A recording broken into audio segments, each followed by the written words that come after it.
நீரிழிவு பற்றி பேசிட்டு இருக்கும்போது இதோடைய அளவை வந்து மாற்றிக்கிட்டே இருக்கிறாங்களா அப்படின்னு பேசிக் கொஸ்டின் எல்லா நேரத்துலையும் இருக்குது.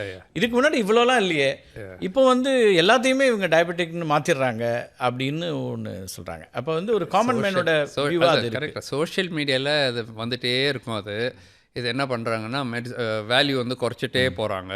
இப்போ எல்லோரையும் டயபெட்டிக் ஆக்கிறாங்க. இதெல்லாம் ஃபார்மா வந்து இவங்களை பே பண்ணிவிட்டு இந்த மாதிரி வைக்கிறாங்க. It's not correct. ஆக்சுவலாக உண்மை என்ன, நான் எல்லா WHO கமிட்டிலையும் நான் இருக்கேன். இன்டர்நேஷ்னல் கமிட்டியில் எல்லாத்துலேயும் நானே அந்த சேர்மனாக இருக்கிறேன். அது மாதிரி கிடையாதுங்க. லாஸ்ட்டாக சுகர்னுடைய வேல்யூ சேஞ்ச் பண்ணி 25 வருஷம் ஆகிப்போச்சு. லாஸ்ட் 25 இயர்ஸில் 1 மில்லிகிராம் கூட குறைக்கலை. பிபியில் அப்பப்போ கொஞ்சம் குறையும்.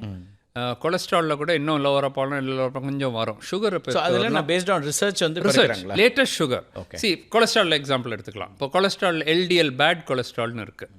இப்போ உங்களுக்கு 150 இருக்குதுன்னு வச்சுக்கலாம். அது very high risk for heart attack.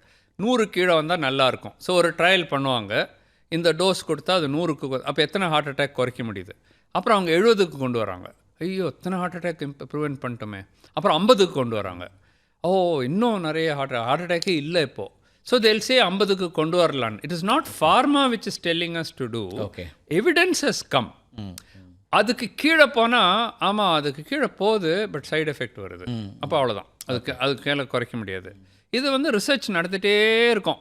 அந்த ரிசர்ச் எப்போ எல்லாரும் ஒத்துக்கிறாங்களோ, ஒரு இன்டர்நேஷ்னல் லெவலில் ஒத்துக்கிறாங்களோ, அது டெக்ஸ்ட் புக்கில் வந்துடும், ஜேர்னலில் வந்துடும், அது அப்படியே ப்ராக்டிஸில் வந்துடும்.